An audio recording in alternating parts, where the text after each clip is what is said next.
आइए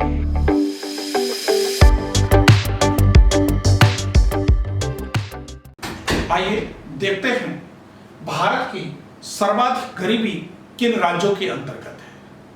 जैसा कि पूर्व के अंतर्गत अधिकांश किताबों में हम अध्ययन करते थे कि बिहार, उड़ीसा नामक राज्यों में सर्वाधिक गरीबी पाई जाती है, लेकिन वर्तमान समय के आंकड़े ये दर्शाते हैं कि छत्तीसगढ़ भारत का ऐसा राज्य है जहां सर्वाधिक गरीबी पाई जा रही है, अर्थात यहां 47.9% गरीबी है।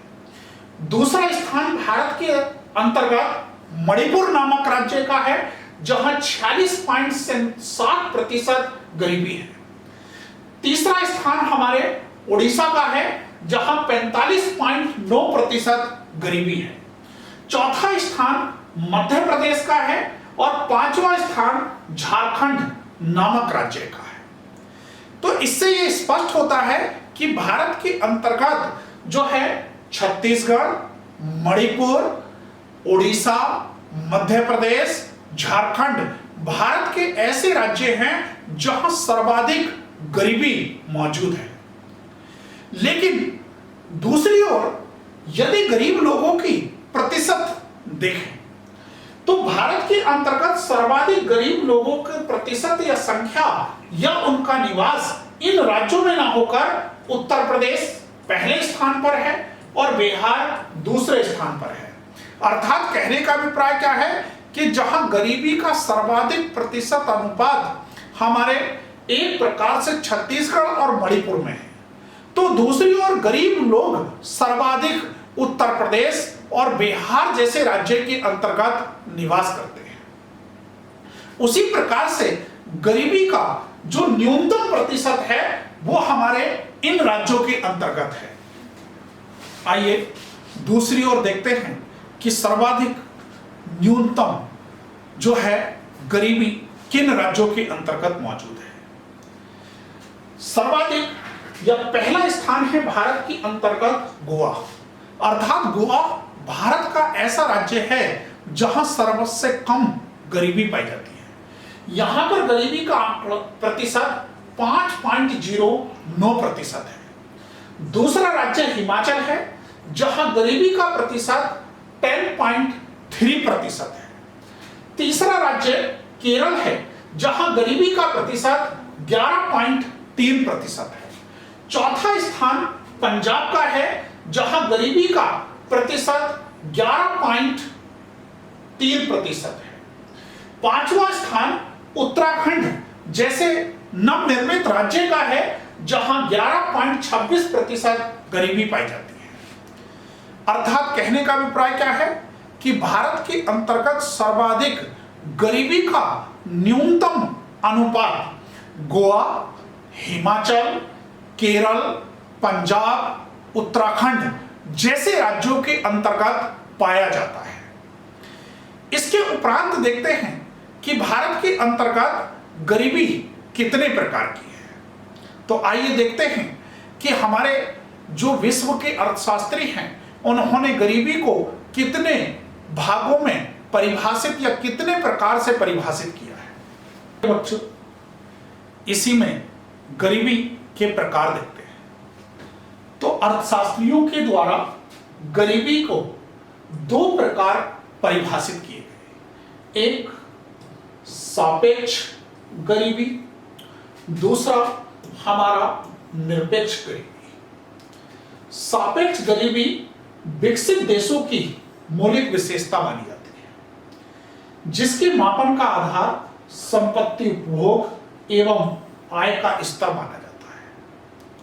जबकि दूसरी ओर निरपेक्ष गरीबी विकासशील देशों की मौलिक विशेषता मानी जाती है, जिसके मापन का आधार न्यूनतम उपभोग स्तर को माना गया है। अधिकांशतः सवाल सिविल सेवा में परीक्षा में ये भी पूछे जाते हैं कि विकसित देशों में किस प्रकार की गरीबी पाई जाती है, विकासशील देशों में किस प्रकार की गरीबी पाई जाती है, इनके मापन का आधार क्या है। तो आइए देखते हैं, सबसे पहले हम अध्ययन करते हैं सापेक्ष गरीबी क्या होती है। यानी कि सापेक्ष गरीबी विश्व के पूंजीवादी देश या विकसित अर्थव्यवस्था का अभिन्न अंग माना जाता है।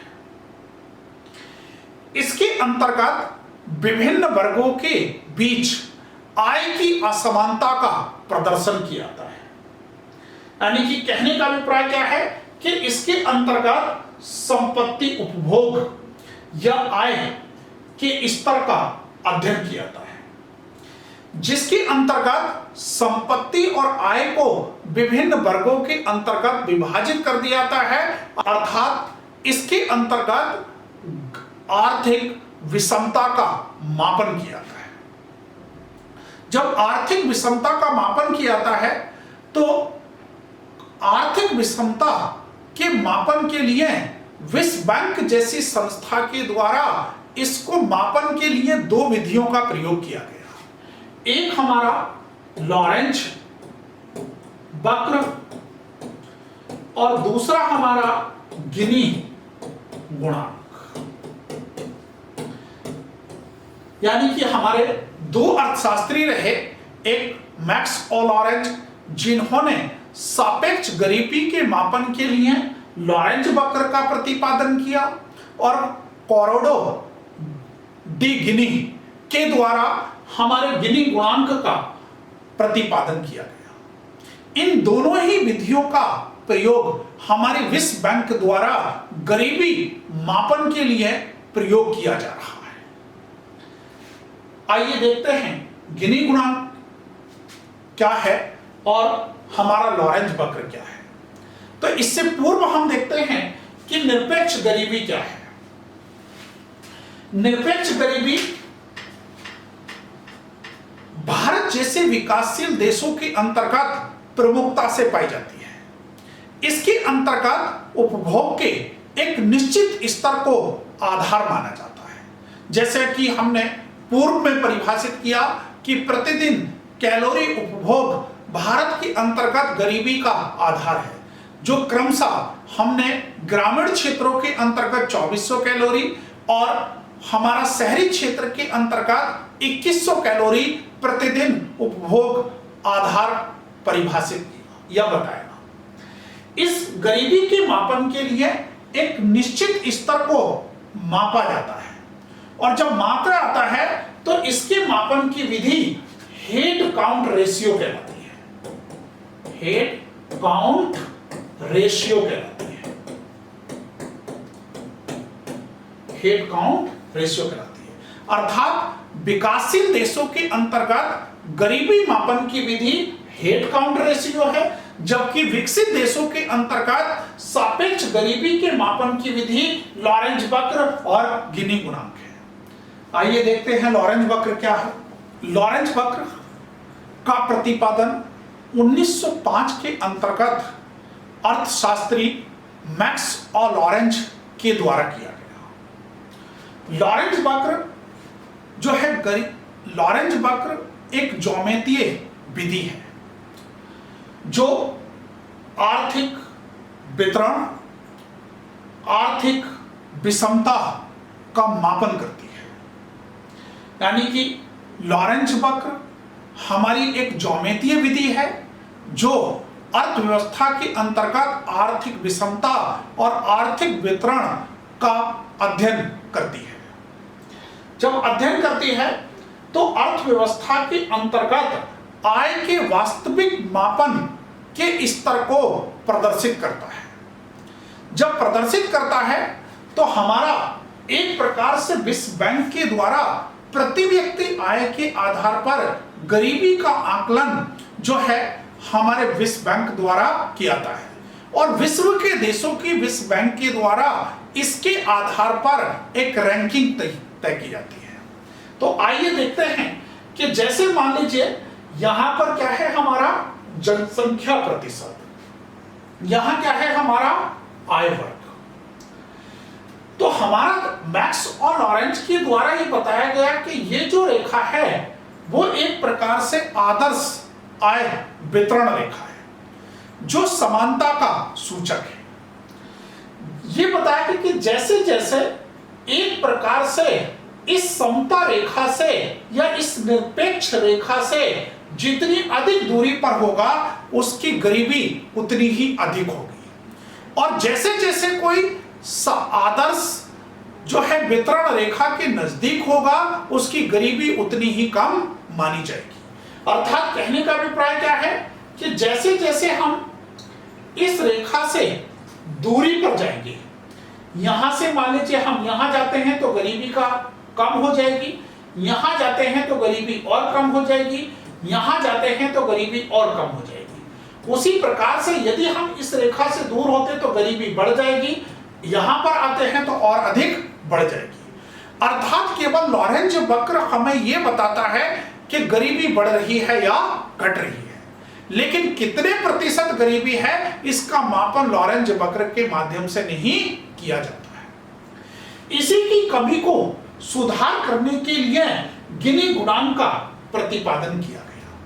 तो आइए देखते हैं गिनी गुणांक क्या है कि 1912 के अंतर्गत कैरोडो गिनी के द्वारा इस सांख्यिकी एवं ज्योमेत्रीय विधि का प्रतिपादन किया गया। गिनी गुणांक हमारे लॉरेंज वक्र का एक सुधारात्मक रूप है जो विषमता को दर्शाने के बजाय ये गरीबी के प्रतिशत को प्रदर्शित करता है।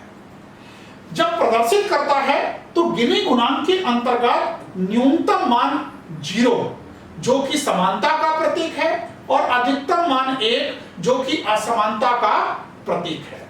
अर्थात जैसे मान लीजिए यहां 0 है तो यहां पर समस्त लोग समान हैं और यहां पर क्या है, यहां असमानता है।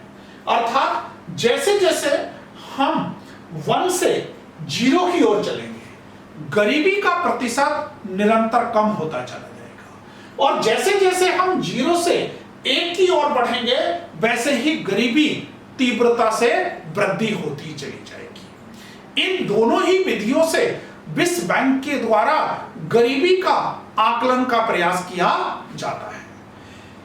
धन्यवाद। इससे आगे का अध्ययन अगले अध्याय में किया